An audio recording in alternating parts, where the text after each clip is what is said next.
Hi, everyone. Welcome to our second in a series of 3 Call 300 events. We're delighted to have Reverend Selena Fox with us here today. And as you hopefully know from your professors, we're going to try something a little different tonight in terms of having you guys submit questions that you would like us to ask Selena via Poll Everywhere. So if you guys can, hopefully, has the address, the web address for the Poll Everywhere, for my Poll Everywhere account is up there. You can also go in through a text. You do not have to have an account, and I have not restricted it to students with accounts. So anyone in the auditorium should be able to submit a question if they like. If you do not have a device or you do not want to submit a question that way, there's a stack of index cards over here, and you can feel free to pick up an index card and write your question on that, and you can give it to one of these folks sitting over here. There you go. Any of the CLA fellows that can help get those questions up to us on stage. So hopefully we'll try this and make it work. If for some reason you guys are having problems, has anyone tried to connect yet? Yeah, it's going, okay, great. I will activate the poll, and it's just going to be asking you if you have questions. So I'll activate that so you can send questions just as soon as we are ready to chat. So again, thanks so much for coming in. As you know, our theme this semester is on ceremony, and we're looking at ceremony through a variety of ways in a number of different classes across the curriculum. And tonight, we're going to think about ceremony in a really broad series of ways, and Selena is going to be a great guide for us to think about the ways that she conceives of ceremony. So I'm going to get it started. As you'll notice, we have a couple student panelists tonight. So let's see here.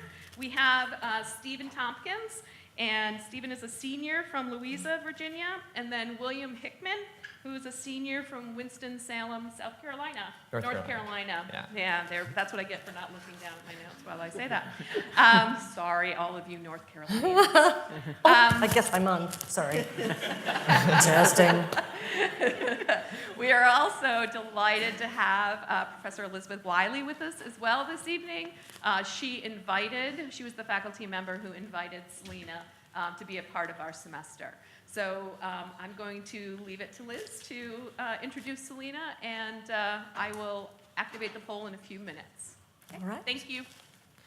Yeah, so I'm William from North Carolina, and I'm one of the Call 300 students this semester, and I just want to ask Professor Wiley, when the theme of ceremony was announced this semester, what was it that made you think of Selena Fox?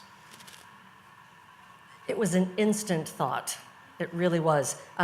I have a little blurb that I'm going to look at my notes for. So I'm sure this will all come up, and maybe some of this has come up in your classes already, but I'll do a little preamble by saying when Selena was a student at William & Mary, she was already planting the seeds that would then come into bloom in her life. She's one of the founders of the first Earth Day in 1970. She's also among the founders of the first women's equality group on campus, so it's no surprise that in 1974 she founded Circle Sanctuary, a nature spirituality church, a nature preserve, dedicated to education and networking and community celebrations and healing. Her outreach is multifaceted. I've known Selena for 3 decades now, which is, wow. I was in grad school, and I was questioning my own spiritual path, which led me to Circle Sanctuary. And over the years, I have witnessed her as priestess, as teacher, as organizer, mentor, and I would say, above all, as inspirer. I've been in sacred space with her, from intimate hand fastings that would be a pagan wedding, to large group ritual, and by large I mean hundreds and hundreds, to co-creating theatrical commemorations and celebrations. Both of my daughters marked their coming of age ceremonies, rites of passage, with Selena as presiding and guiding that. I had walked my first candlelight labyrinth at a Circle Sanctuary event, and I would go on to dance maypoles and walk labyrinths for about every year since then. So when the call for proposals came out and the theme was ceremony, I immediately thought of Selena. Not only does she possess a verve and a joie de vivre that is contagious and makes her a great speaker, but I know that her life experience will fulfill that calling that the Call 300 has for you guys to connect you with ideas, people, and places that lift you out of your everyday and maybe, and I'm quoting from the description, deepen your maybe understanding of yourself and the world around you, and challenge you a little bit, because she's not someone who stays inside the box. And so it's always good for us to walk the edge and dip outside of the box. And so on that note, in this semester of ceremony and this whole year of celebrating women at the college, it is my incredible pleasure to introduce to you Selena Fox. Thank you.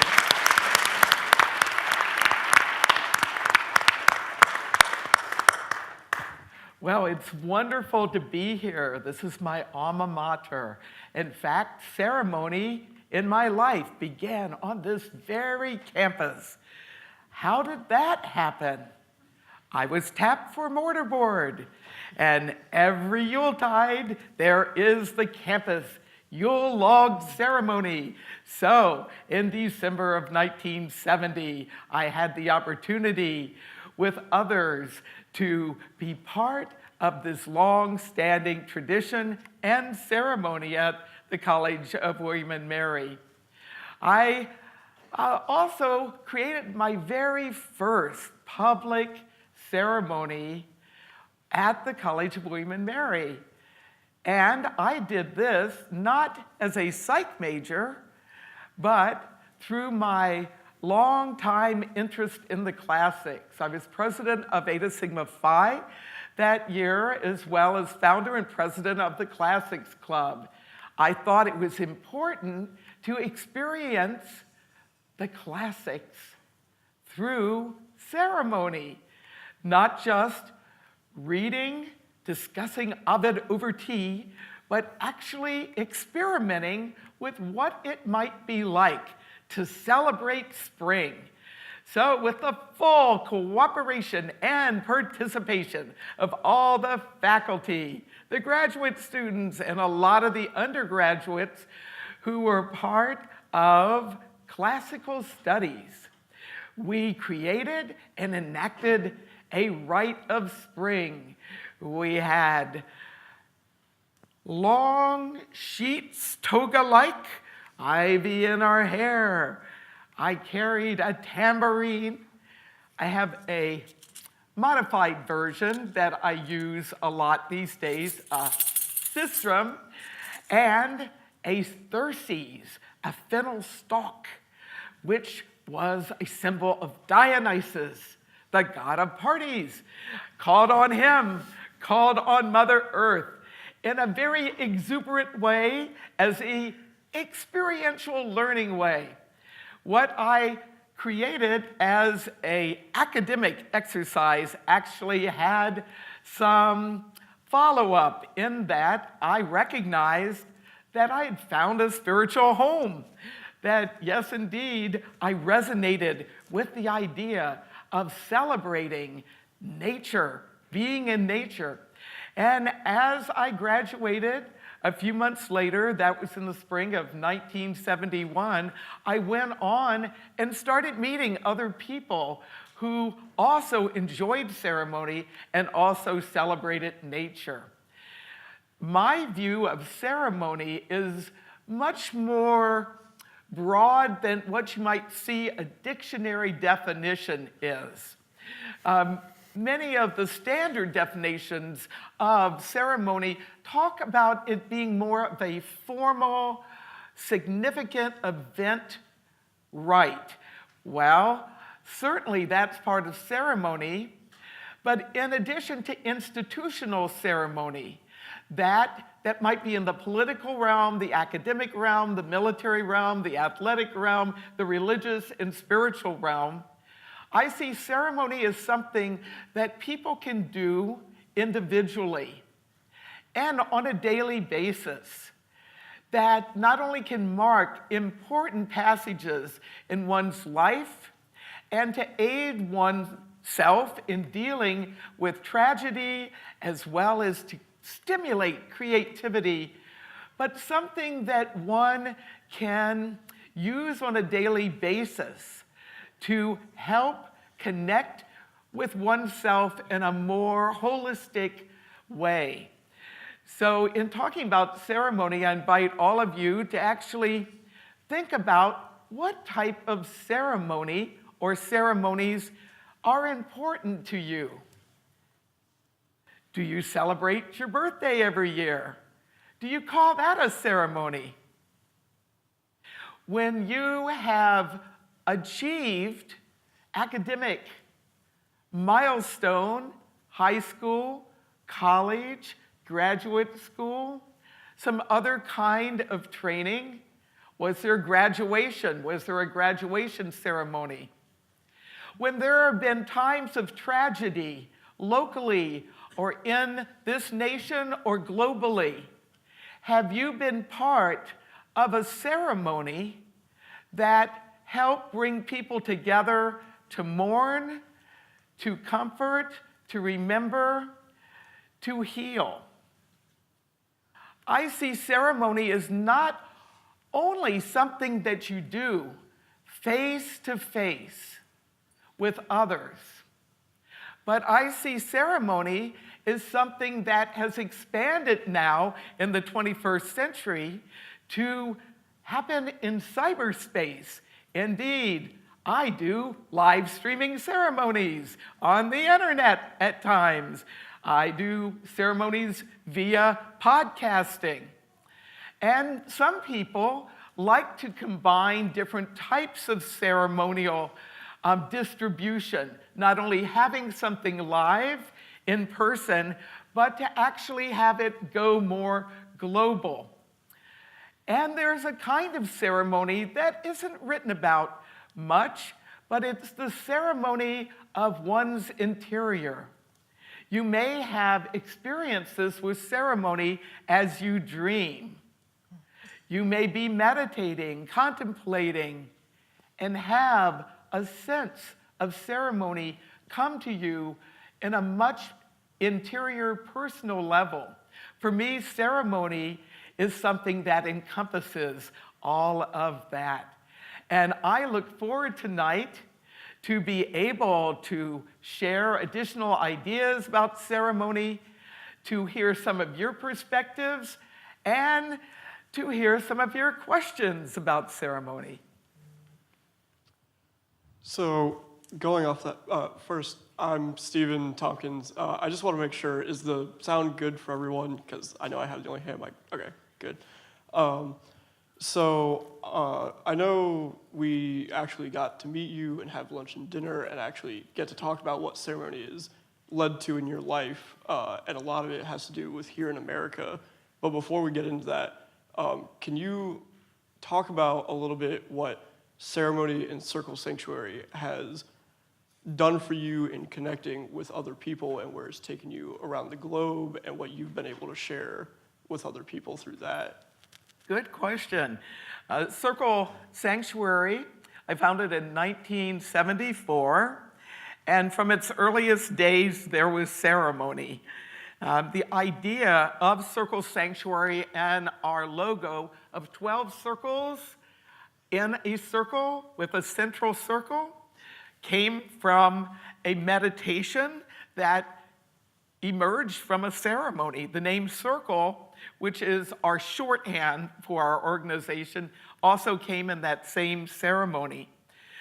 We have ceremonies that we do in community, face-to-face, and sometimes also in cyberspace. We celebrate the seasons. And these are not only the beginnings of each of the seasons, the solstices and the equinoxes, but the midpoints between. We also celebrate the cycles of the moon, the new moon, the waxing moon, the full moon, the waning moon. We have ceremonies every month at full moon time. And in addition to the celebrations of seasons and of the moons and the ceremonies connected with that, we celebrate and observe with ceremonies life passages, the circle of life. Ceremonies to bless couples who are looking to conceive, blessing the birth, the naming, blessing children as they start becoming independent in their own ways. We have coming of age into young womanhood, young malehood, young adulthood. And we have ceremonies that are ceremonies of union, marriage, and hand fastings. Many people hear the expression, tying the knot, and have no idea that actually refers to hand fasting, joining hands, making them fast together, and literally tying a knot in a cord or a ribbon or a cloth as part of that celebration. We don't stop with wedding ceremonies. We continue on to ceremonies going into senior years, a croning ceremony for older women after they've connected with menopause, a saging ceremony for men, and most recently, because we had a person in our community who's transgendered, I evolved what I call the senioring ceremony, which not only celebrated her time in life as a man, becoming a woman, and now being what she prefers to call two spirits. And then at the very end of life, the ceremony's connected with ending life, the crossing over ceremony as somebody is starting to die in the final moments, days, weeks.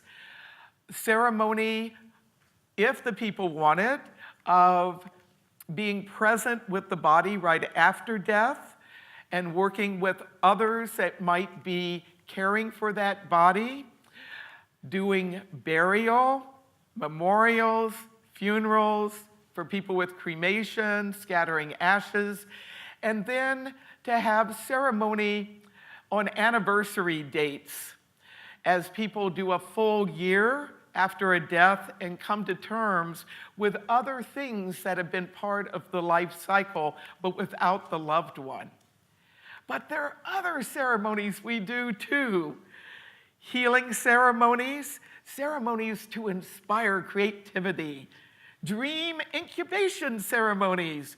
We didn't invent this. If you study your classics, you know the ancient Greeks had that as part of their practice of medicine, having people going to healing temples and literally calling for dreams to help with the healing processes as well as inspiration.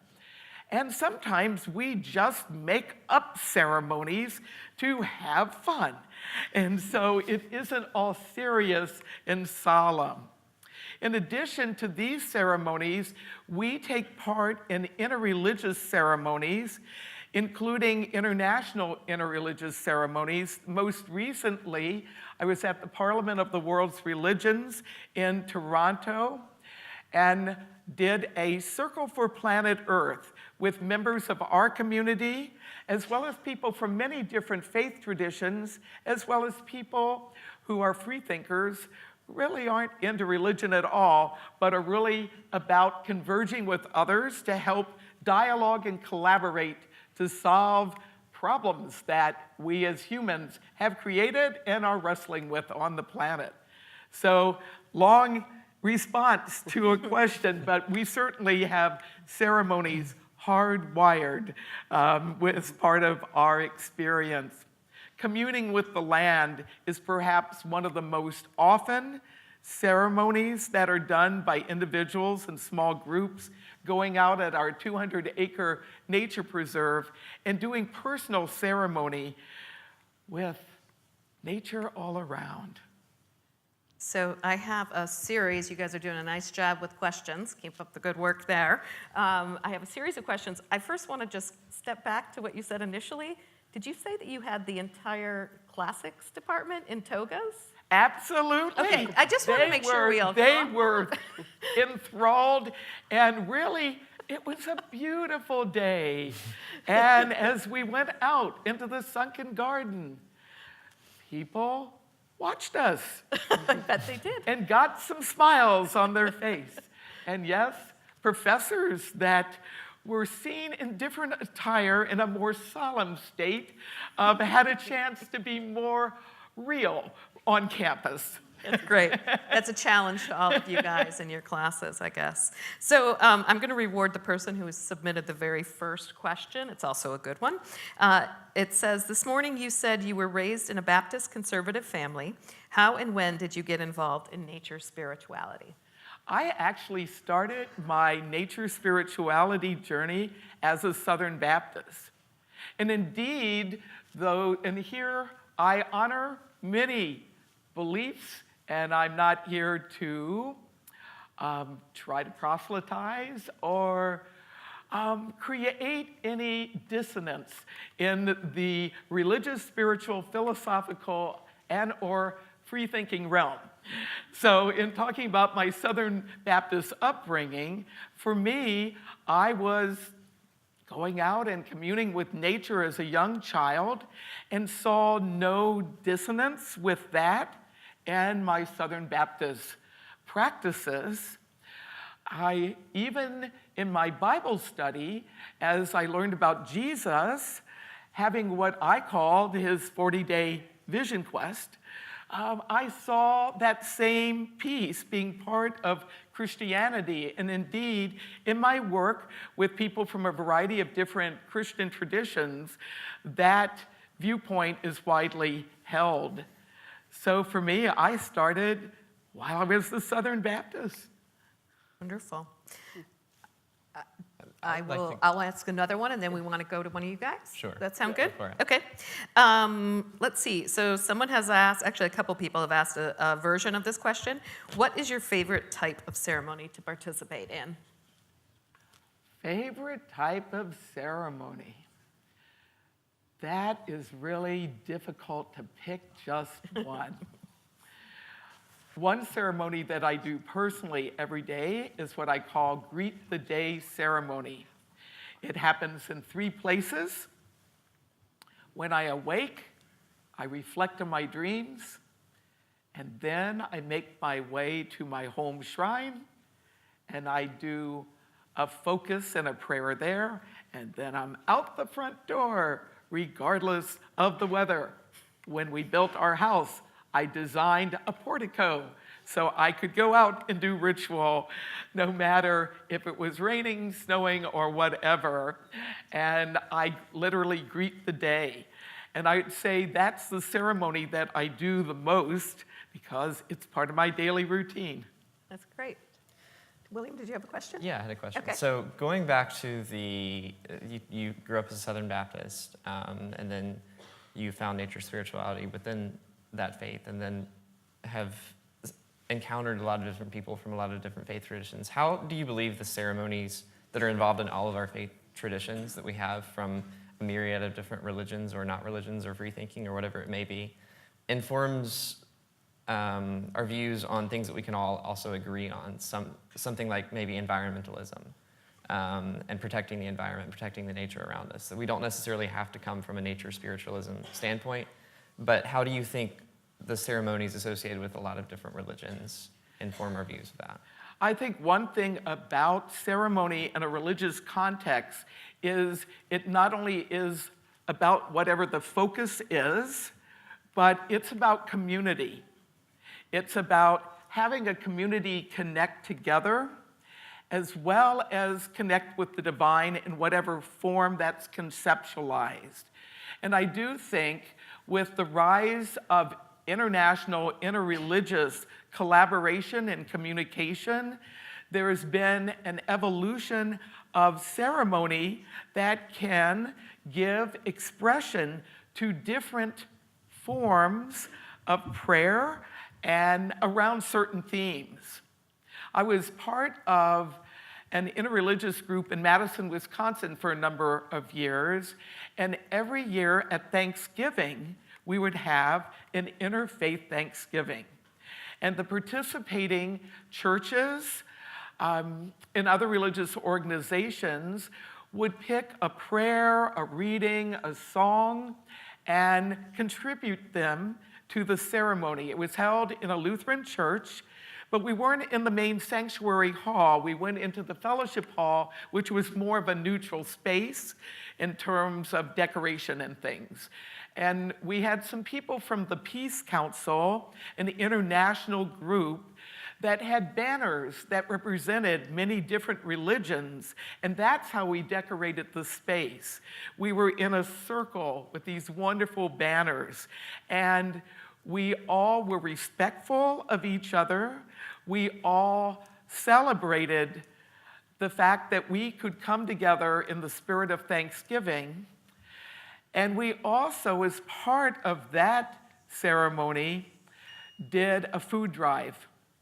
And so people from many different faith traditions, and people that might not even call themselves necessarily religious or even spiritual, would come because this was a phenomena that gave hope. And that's an example of some common ground and how different faith traditions can work together. I think, too, with the environmental movement, that increasingly people are having conferences within their own faith traditions, as well as finding ways to converge that diversity to talk about ways to work together. And certainly that's been the case with the Parliament of the World's Religions, which originally started in 1893. It reemerged in Chicago, where the first one was held in 1993. And every Parliament of the World's Religion has had an environmental theme as part of world issues for people of different countries, different races, cultures, ethnicities, and religions could work together on. I'm going to pick up on, excuse me, on that discussion and ask a question for another one of our students, asking through what means can groups such as nature spiritualists have their voices heard in the government, particularly in relation to environmental protection policies? Do you feel these groups are being heard? That's a big question. Mm-hmm. There are people who, whether they'd call themselves, I'm a practitioner of nature spirituality, I often use that term as a big umbrella term in public sectors because it doesn't have the baggage that some of the other terms have that require a lot of explanation, but I might as well do the download. So there's the pagan, capital P. There is Wiccan, there is Druid, there is heathen, there is pantheist, animist, goddess spirituality practitioner, Covenantal, Unitarian, Universalist, pagans. There are people that hybrid pagan spirituality with other religions, such as Christo-pagans, probably one of the more widespread. And the word witch, which can be pretty loaded for some people, well, is beyond Harry Potter and beyond the Wizard of Oz. It's people really trying to reclaim that word as a word that's not only knowing about nature wisdom, but being able to work magic in the world in a good way. So clearly, with all of that diversity, that is great for connection, but when you're dealing with government institutions, that can be confusing and complicating. There are people from many different branches of contemporary nature spirituality that are environmental sciences. And so within paganism and nature spirituality, we don't see there's a dichotomy between science and religion. We see, many of us see that there are just different ways of working with that. So we actually have people in government and people who are elected political leaders that are involved in nature spirituality. How visible are they when it comes to election time?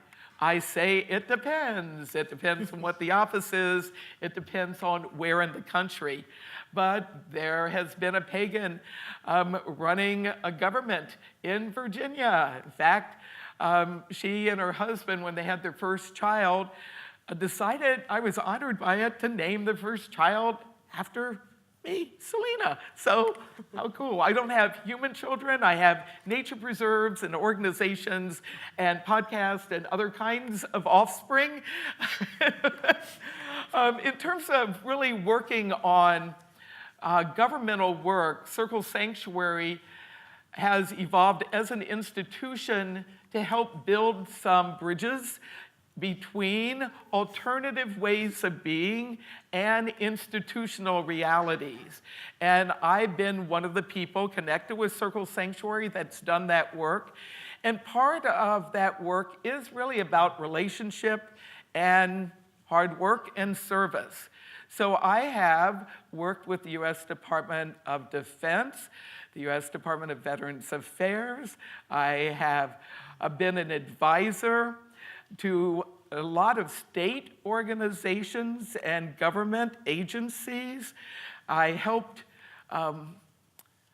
revise the section on the Wiccan religion in the 1980s with the Pentagon, the Army Chaplain's Handbook.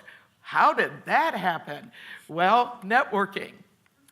Are people listening to us? There are some people who are listening. Sometimes it takes lawyering up to get action. And so working with the different branches of government and having firsthand opportunities to see government in action or non-action and needing a nudge, I can say that it has helped to have some institutional background, and a lot of that understanding got its roots right here at William & Mary. And some of it has come from my conservative upbringing. To really have conversations, to work one-on-one with people. We're in pretty contentious times now, but I'm truly hoping that good manners will reemerge and prevail, honesty will prevail, and compassion and consideration will also become a thing. So, Selena, I actually wanted to ask you a question about institutions and being listened to.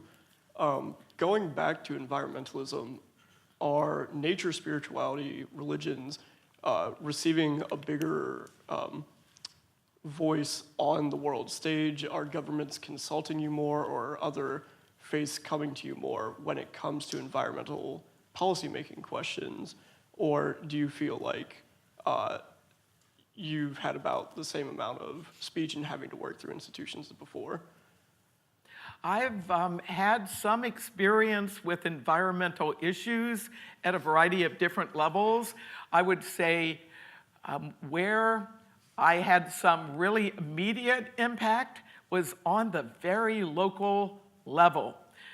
Brigham Township is the name of the township where Circle Sanctuary is based, and where also my husband Dennis and I have our home next door to the sanctuary.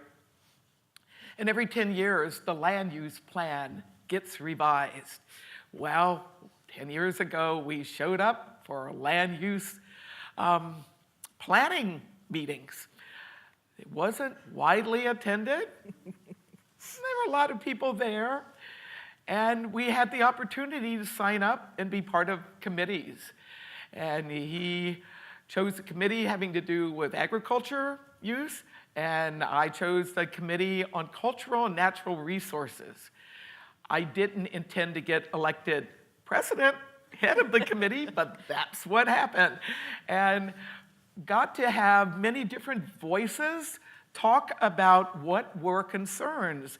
And we had the opportunity to actually contribute to the land use plan, intentional preservation of green space, of cultural resources, of natural resources. And so that became part of our plan. So if you get involved at a local level, sometimes you can actually have an impact.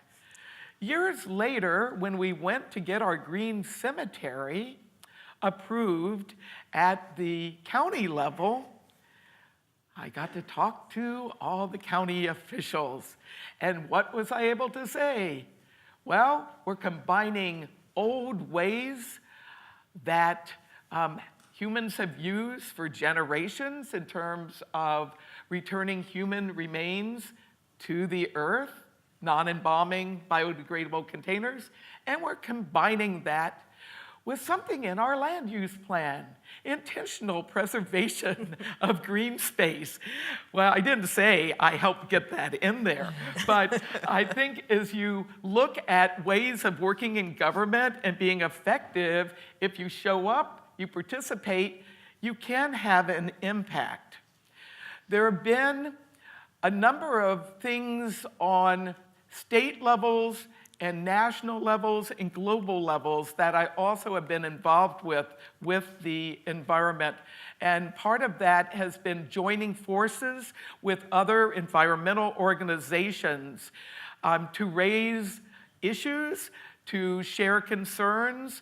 When there have been a variety of different marches and rallies, and the Science March, the March for Science, we had some of our community in Madison, Wisconsin for the March for Science. We had people in Washington, D.C., but we had a satellite event at our nature preserve and wanted to provide support for that.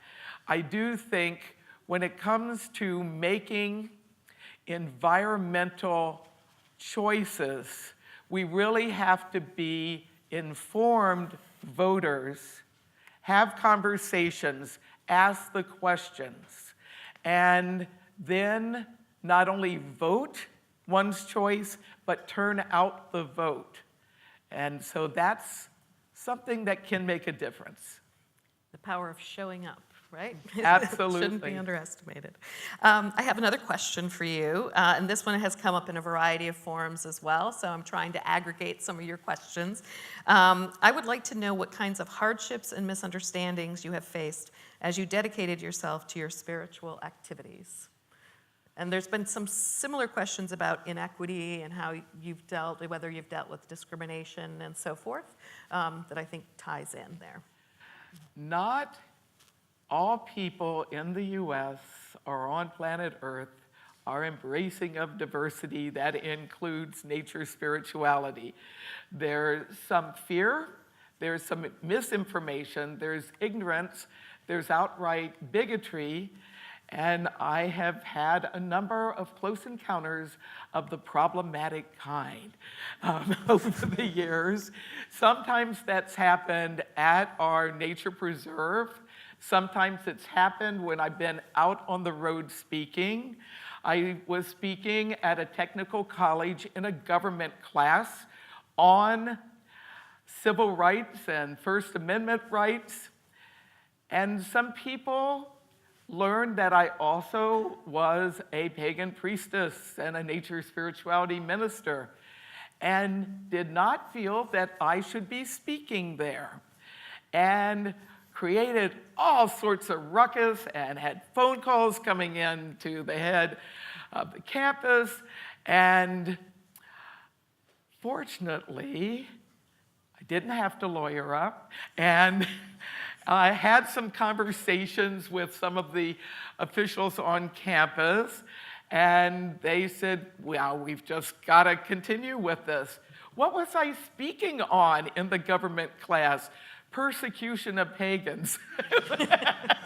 I don't think they even knew that, but clearly they proved the point by creating such a ruckus.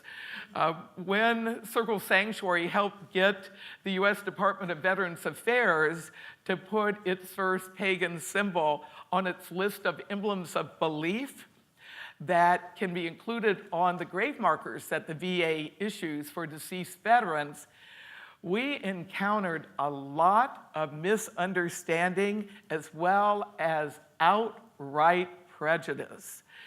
There were people in government positions, elected and appointed, who demonized us, thought we were in league with the devil, which we aren't.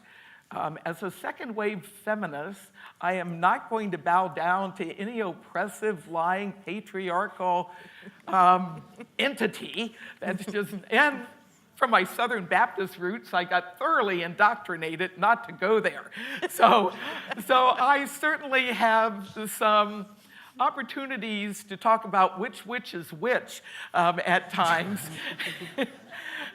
When I went to the suite of offices in Washington, D.C., across from the White House in the VA building, and met with the Secretary for Undersecretary for Memorial Affairs and trying to get this done, I attempted to allay concerns, give some information about this, and certainly they treated me with respect, they were polite, but when I pulled out the paperwork that had been given to me from some people working in another VA office, a small VA office in the Pacific Northwest, that showed that a Sikh symbol for a sergeant who was killed in action in Afghanistan got added to the list in 6 weeks. And we'd been working on getting this on the list for 8 years. The conversation ended pretty quickly, and I knew that we had some more work to do. I didn't think that the people we were meeting with were the problems. I thought it must be higher up, and indeed, when we finally had to go to court and had to have documents by court order turned over to our attorneys, indeed, there were people in the government at the highest levels that were against our religion. And when we found those 6 documents out of the 30,000, it's called a blizzard of paperwork in Washington, D.C., trying to bury incriminating evidence. When they were found, well, we had the opportunity to finally get our symbol on the list and not go to court. So there's ignorance that happens because people just don't have the correct information. And then there's some ignorance that people refuse to open their consciousness and really get additional information. And I've had some problem-solving opportunities in all those ways. Very nicely framed as problem-solving opportunities. William, no pressure, you're good? Okay. I'm not trying to put anyone on the spot. So I have a question here, and I'll ask it. I think that we might have answered, that your last answer dealt with this a bit, but I do appreciate the plea that someone said, please ask this. I'm in politics of equality and need to connect Call 300 to my paper. Yay for you all. So the question is, and maybe you can expand on this a little bit, but how do you think nature's spirituality intersects with the concept of inequality? I mean, some of what you were just talking about clearly Well- has to do with inequality, but. There's been more than 1,600 years of bad PR. If we go back, well, depending on how you define nature spirituality, I would say if you go back to the Paleo age, would you call what was practiced then nature spirituality? Some of the religious studies scholars, including Houston Smith, who I had the great fortune of being able to connect with and meet while he was still alive. He talked about primal religions and animism. Well, clearly, in a sense, everybody's hereditary, coming from traditions that really looked at the sacred within nature. I mean, you can decide whether you want to believe that or not. Certainly, we don't have any written records coming down, but we certainly have a lot of petroglyphs and pictographs and artifacts in a variety of really ancient sites. So there's been some real misunderstanding that has come from deliberate attempts to cast nature religion as other. And this isn't, and when I use nature religion now as a big umbrella term, so religion that's rooted in the land and the seasons, the water, the wind, the sun. So when you look at indigenous and primal religions, we don't always get invited to the interreligious tables to have conversations. There is a really large prejudice. Primitive can be used in some artistic sense in a good way, but some people have used the primitive word as a nomer to mean not worthy or at the same level as other religions, and we're not always included. Now, more than ever before, more inclusion is happening. So there's prejudice against nature religion as a whole, or nature wisdom ways. And then you have what happened in Europe for several hundred years, where certain forms of, I even hate to use the word Christianity, although that's what the history books talk about, persecuted people. And these were not only people who were keeping alive the old folk ways, but these were people who were Jewish, people who were gypsies and having a blend of religions, and Christians who weren't following the politically accepted form of Christianity. What contemporary pagans call the burning times, but people died beyond burning, sometimes just being thrown in a prison and left to die there, sometimes hung. In this country, there were witch trials, and pretty much the people who died were Christian. There were a couple people who practiced some form of folk healing, and I know that because one of the descendants of Susanna Martin came to me after a Unitarian Universalist memorial service that was Interfaith, held in Harvard Square at the 300th anniversary of the Salem witch trials, and came up to me because I actually was one of the people that enacted a bit of the witch trial there. I was asked to do that, and she said, well, yes, she was a folk healer, and it could have been construed that she was a witch in that sense. But there's just been a lot of real misunderstanding. So part of the solution is to get rid of the toxic pollution called bigotry and ignorance. And part of it is trying to really build context where people can come together and get rid of the fear. And face-to-face engagement, such as we're doing here, I think is one of those opportunities. Contemporary paganism and other forms of nature spirituality really doesn't have proselytizing as a thing.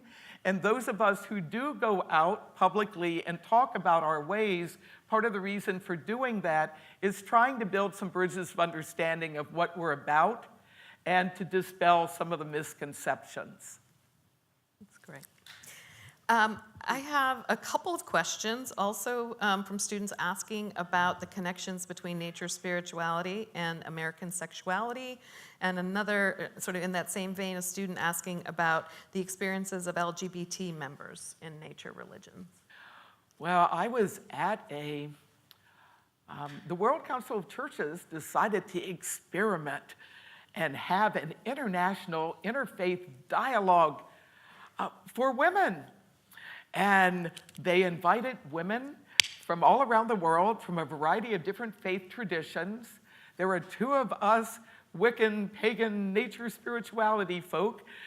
A good friend of mine, no longer living, Margot Adler. She wrote a really great book called Drawing Down the Moon, first came out in 1978. And it's really one of the best textbooks and histories of contemporary paganism. So she and I were at this conference, and we had an opportunity to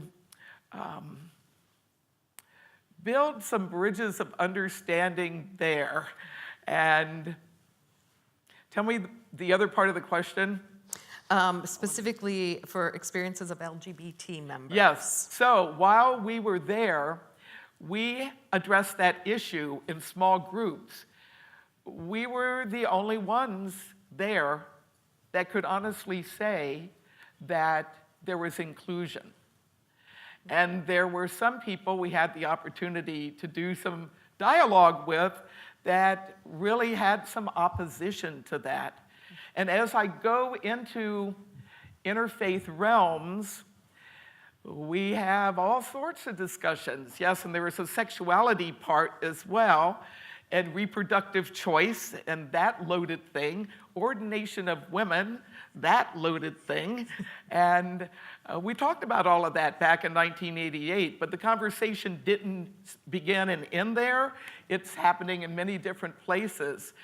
I do think that pagans and other nature spirituality practitioners have been on the front lines for the quest for LGBTQ rights and continue to be. When the Supreme Court heard arguments in two cases about marriage equality, there was an enormous ceremony that was held. Here again, it was a Lutheran church, and they had people, an interfaith council brought people from many different religions to be part of a support ceremony prior to the rallies that were being held prior to the cases being heard. And it was wonderful to be in the company of people from all the world's religions there who were really embracing equality in that way. So it was good to be in that company.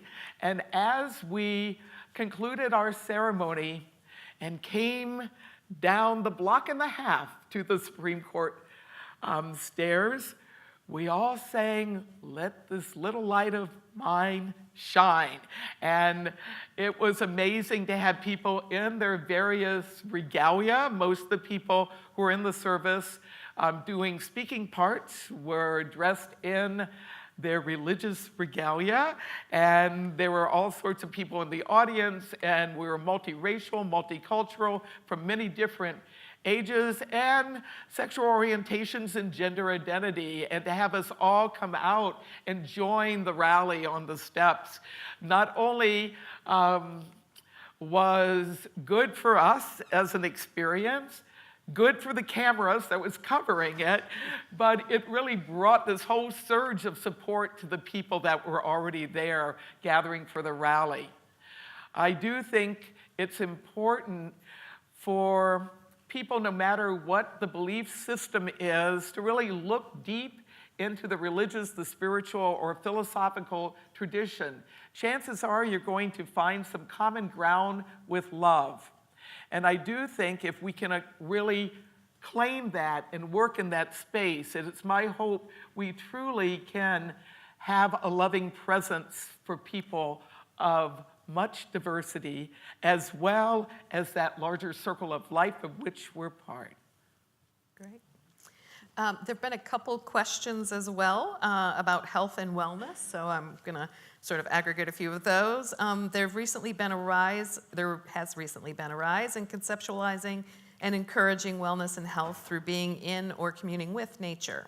How does spirituality impact your wellness or the wellness of people with whom you serve? What misinformation have you heard with this trend? Well, I've been calling what I do with clients. I do individual, some face-to-face, some now by Zoom and on the phone, whatever. I do a lot of individual counseling and coaching and healing work with people. And I've encouraged people as part of that process to spend time in natural environments. And for people who are, for one reason or the other, not able to actually get out into a natural place, if they have some kind of mobility issue or some health issue that's keeping them confined to a hospital room or some other place, to be able to work with nature imagery as part of that. And I do think the idea of health and wellness having its roots in nature is something very, very ancient. And I think regardless of how we would define our philosophical, religious, or spiritual orientation, I think we have some inner urges just to get out and be in beautiful places. I think that's a really healthy thing. I think working with some of the techniques in nature spirituality that connect with nature, ceremonial ways, chanting, drumming, dancing around a fire or some symbol, celebrating, having a good time, may not be fully understood by some people. And in fact, I was at a conference in 1996 in England, and part of what the scholars were looking at, Nature Religion Today was the name of the conference, was why are all these highly educated people doing this primal stuff? It was something that people started studying. Many of the scholars were from different parts of Europe trying to figure this out, this postmodern reality. In fact, there was a follow-up conference the following year. And I think that as we develop our intellect, as we become more adept at cyber communications, it becomes even more important to be able to get outside and unplug, to leave the phones and the devices away, or at least turn them off for a while as one goes out and communes. I have, when I worked at a private for-profit mental hospital, I proposed to the director of medical services that I be able to take these severely mentally ill people that were able to go out on the grounds, out as part of their therapy. And no surprise, that actually boosted some wellness with them. So I certainly have had some direct experience working with that in a lot of different ways. Great. So I had a question on a different aspect. This is an easy one for all of the other econ students in the call classes. So has Circle Sanctuary seen a lot of the same benefits that other religious institutions get in terms of tax breaks or other such things, or do you not get the same kind of treatment from the government? Well, the very first government agency that we got some equality on was getting a bulk mail postal permit for nonprofit organizations back in the 70s when postal mail was a thing. And it not only was good economically, but I really thought it was important that we do that. So Circle Sanctuary was founded in 1974, but in 1978, I thought it was important for us to go the institutional route, and we incorporated as a nonprofit religious organization at the state level. And in 1980, we got our federal 501c3 tax-exempt status. When we did that, there were a number of pagan individuals and groups that I guess I'd say freaked out. I know that's an old term, but it was like, what are you doing? And when we started our land project and proposed the idea that a pagan church actually would have land, have a nature preserve, we got blowback from that. It was, no, we can't be an institution. No, we'll get rigid, we'll get corrupt, and this won't be good. But we took that route, obviously, and I'm happy to say over the decades, other people have also taken that route, organized in a variety of different ways. So part of my work with Circle Sanctuary has included, as Martin Luther King Jr. would say, having the eye on the prize of us having full equality, not only in the United States, but around the world. There are people in different parts of the world today that are not able to be visible or public as pagan because it's life-threatening, and there have been problems in this country as well. And I do think we need to create a world together where we truly have equality, liberty, and justice for all. And I know I've been saying that for over 50 years, but that's part of what I'm about and what I'm working with other people to do to make happen. Great. I have another question that's come up in a variety of ways, and that is, with nature spirituality, what role does place play?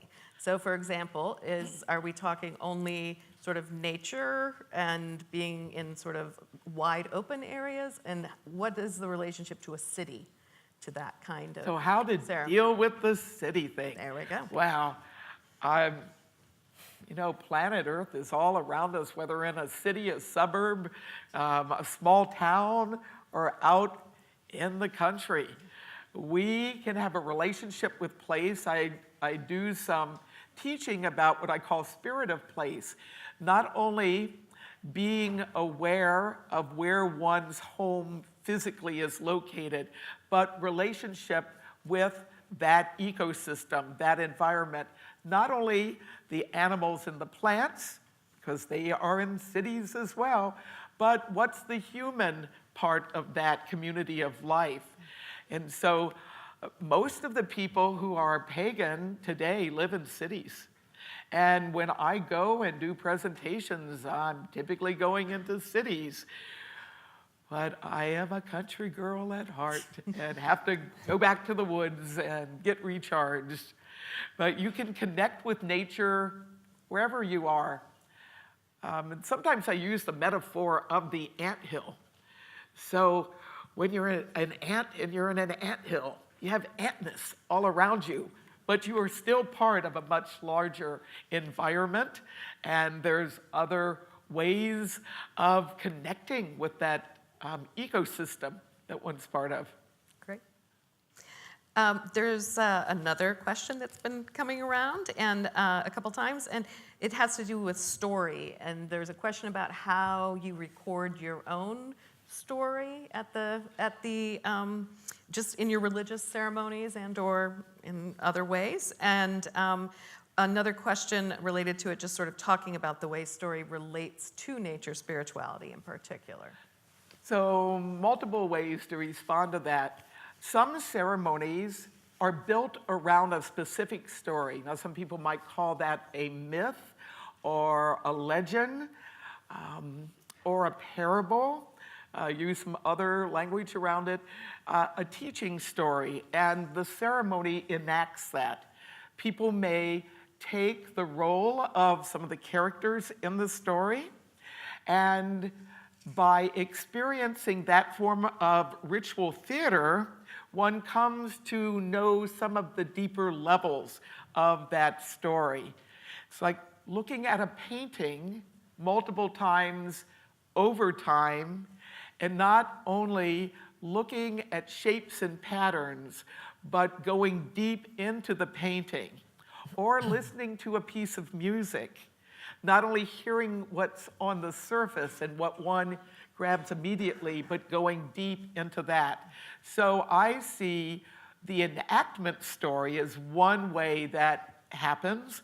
Another way that happens is within a ceremony, someone might guide a meditation, a narrative that in a way is a story, but each person in that ceremony goes through the journey in their own way and has their own interpretation and own expression of that story.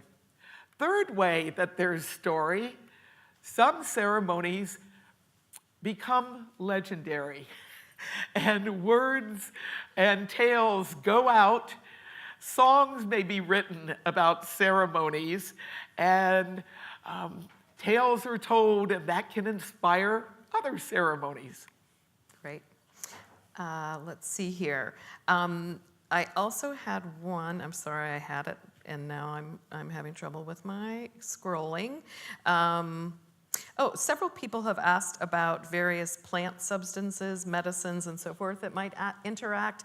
And along with that, I've also seen a couple of questions come through having to do with new research on psychedelic drugs and the degree to which that might factor into ceremony. Well, just as in society, there's a wide spectrum of attitudes about things that grow naturally, and attitudes about whether government should be able to tell a life form that it's illegal. So you're going to not only find that in the larger society, you're going to find that in paganism as well.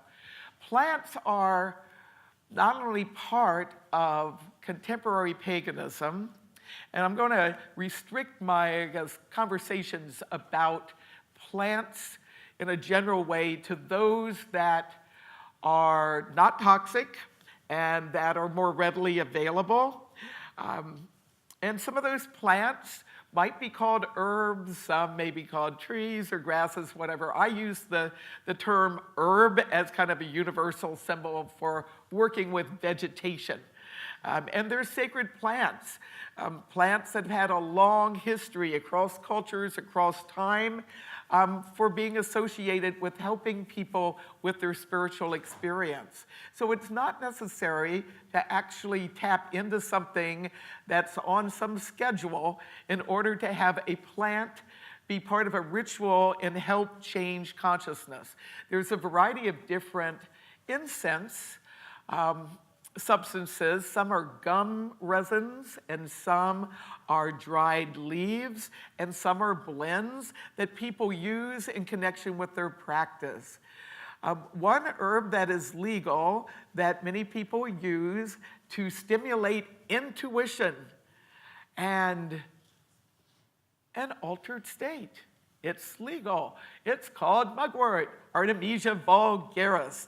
And why is it called mugwort? Because in the Middle Ages, this herb was used in the brewing of beer. Wort, Old English for herb, mug, well, that's what you drink the substance from. So there are some people who will use herbs, burn them as incense. Some may ingest some type of herbal tea. I have a tea made of mugwort and lemon balm, Melissa officinalis, for those of you who do the botany here. And both herbs have been associated with healing and well-being, helping people be balanced. I'm not diagnosing nor prescribing because I'm not a medical doctor and do not want to trigger any drama regarding that. However, I do collect herb lore. I have experimented with all sorts of different ways of working with herbs, making charms, hanging mistletoe in my front hallway, not just for the kissing factor, but the original factor, which was an herb of peace. Being able to teach people about plants, and having relationships with plants, not just as objects to be manipulated, but a living breathing connection with plants. And many people involved in contemporary paganism, American witchcraft, Wicca, Druidism, all those different forms of nature spirituality, one very big common ground is having plants be part of our ceremonies. It may take the form of conceptualizing the divine in a plant-related form. So Dionysus, who I mentioned earlier, god of the vine, grapes, and ivy, and fennel, goddesses connected with all sorts of different plants. Heard of the green goddess? Well, that's a vegetation goddess. Heard of green man, green woman, green spirits? A depiction of the sacred within the vegetation realm. So we may work with plants imagery-wise and actually consuming them, honoring them, communing with them. So when I teach about the science of different herbs, their botanical names, where they were native from, whether biennial, perennial, annual, and other things, I also invite people who are learning about herbs to spend time with the living plant, to actually, regardless of what their spiritual tradition is, not a requirement, but I suggest essentially spend time, be with it, experience yourself with a oneness. And I do think that intuitive piece combined with the scientific knowledge and some of the folklore is a holistic way of approaching plants. Great. You have one? Yeah, I have one. It's on a totally different note. So when you were in our class this morning, you told a really interesting story about when you were at William and Mary and all of the rules that were around, but about the particular thing that you and I'm assuming a group of people did where you burned the rule book, the William and Mary rule book for women. So can you talk a little more about that story? I don't know if everyone's heard that. And also talk about maybe the tension between how that ceremony brings people together in pursuit of a good goal, but also at the same time, I'm sure made some other people upset. And how to find the balance between those two when you're trying to create change in society. So I came to the College of William and Mary in the fall of 1967, and as a freshman on campus, I got a copy of the William and Mary Woman.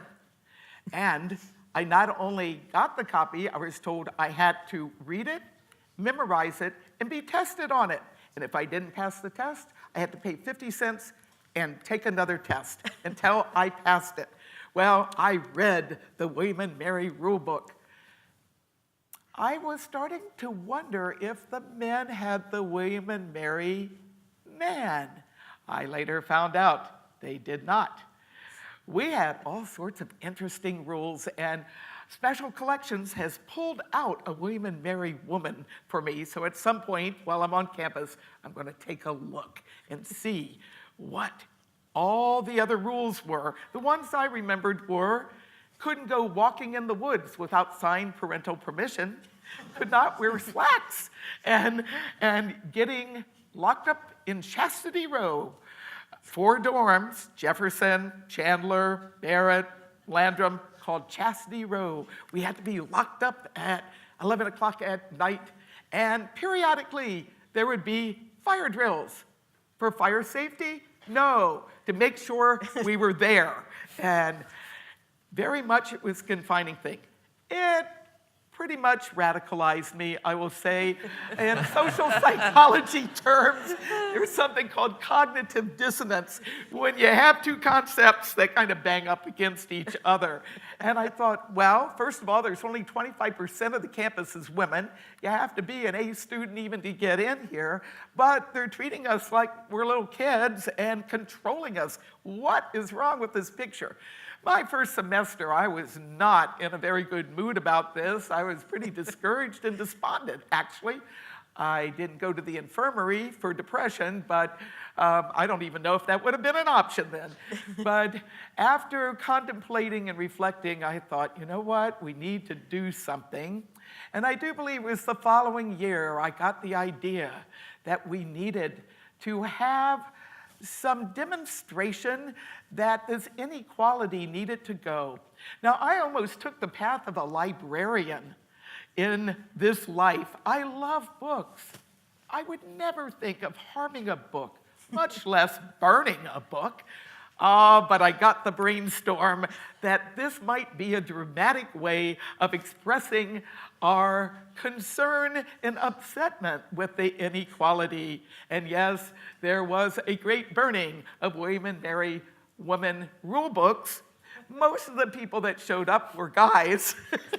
A few brave women came and joined me, and we cleaned up the mess and all of that, and I followed that up with some conversations with campus administrators. And yes, I had gotten a permit to be able to do something. I don't know if they fully understood I was going to burn books, but I do think that what I learned from that was that ceremonial burning was a way of expression.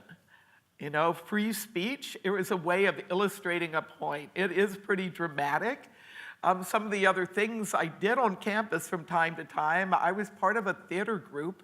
I helped put out an underground paper called The Alembic from Alchemy, a transformation. And my strategy was not only to do some ceremonial and perhaps dramatic things, but to also use reason and good manners in having conversations with people in decision-making places. So I'm glad that William and Mary has much more diversity and equality these days.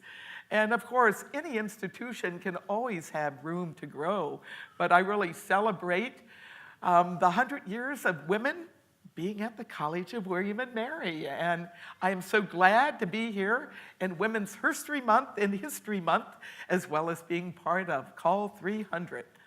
Well, I think that's a pretty good time to wrap it up. I'm gonna ask one part of a question, because I think that this was in connection with the ceremony of burning this book, that Allen Ginsberg was on campus. I have a student who wants to know, it's real important, it's a valid question, how good a dancer is he?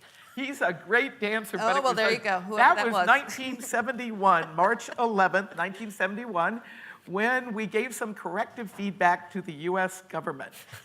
There was some misinformation that was being put forth in society about a military conflict.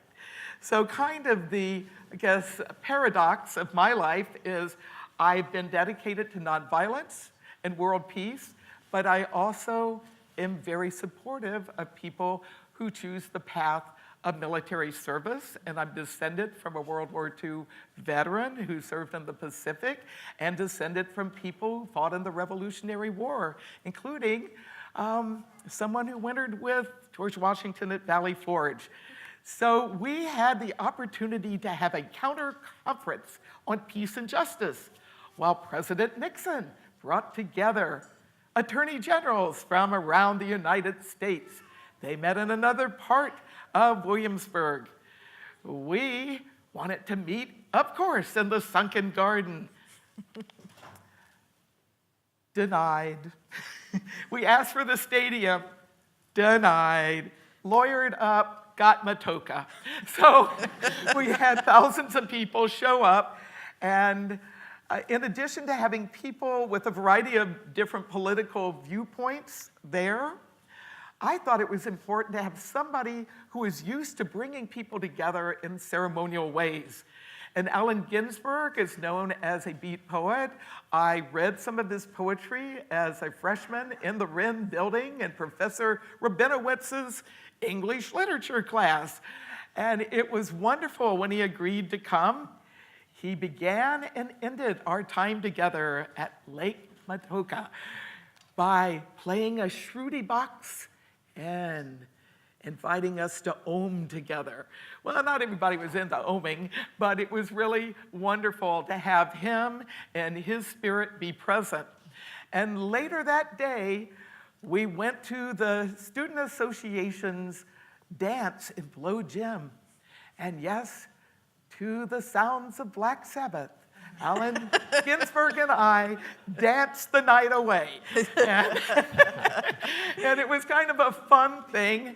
And one of my happy memories being here at the College of William and Mary, I guess the final thing I'd like to say is my senior research was on sex role stereotyping. And as part of that, I had the opportunity to go through the archives at the College of William and Mary, and I saw a lot of words against women being admitted to this college. And I'm very thankful that that battle shifted and women were able to be admitted. In fact, I heard there might be some theater thing in the works that actually has some roots back into that time 100+ years ago, where people were debating whether women should be here and saying we would lower the academic standard. Well, that's not the case. Not the case at all. So what might be happening with this? Oh, stay tuned for the third weekend in April, where the theater department is putting on a devised theater piece called And Mary in the Wren Building. So keep your eyes open. You'll see posters soon.